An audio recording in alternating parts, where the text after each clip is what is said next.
it's getting to be more of a soap opera than it seems to be a trial about fraud and corruption. And have you been following much of the testimony or the evidence or any of what's been in the news? No, some of the characters, the main characters, I have looked online and followed a couple of the stories there. Yes, I have. And according to your impression, do you think they're guilty of the things that they're accused of? Yes, I do. And why is that? Because where there's smoke, there's fire. I truly believe that even as a governor, you're held to a higher standard, and he should have conducted himself accordingly, and he should not have allowed this event to continue. If he saw that there were some improprieties, he should have backed away from this gentleman.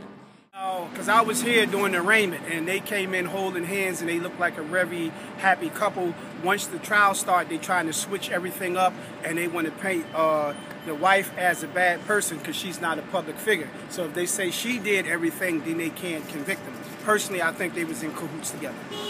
And what do you think? Do you think they're guilty of the charges they've been accused of? Absolutely. What makes you think that? Because when you sit back and you look at all of the gifts and stuff like that, there's no way that they borrowed all this here money and the government wasn't aware of it. I think they was in it together. You see the way they was when Johnny Williams testified, and they were saying that she was telling the daughter to try to get a car. I think he was well aware of it. He got loans, and the man's a businessman. He's not going to just give all this money for nothing. I absolutely think that they offered him things to enhance his business.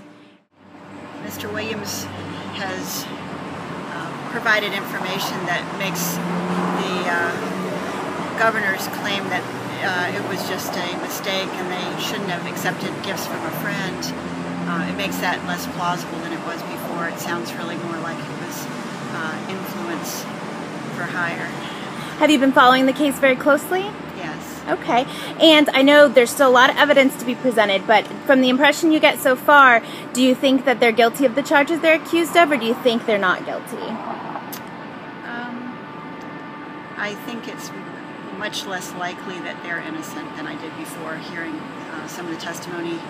And the testimony, the defense for Governor McDonnell makes it seem like they're really trying to blame his wife, but it sounds like she and he were both equally aware of what was going on from what I've read in the Richmond paper. And what do you think the impact this has had on Richmond and Virginia politics? Do you get the sense that people are disappointed or surprised, or what kind of sense do you get just from your circle of kind of the impact these charges have had? I think that Democrats are shocked and upset, and I think Republicans are probably ignoring it.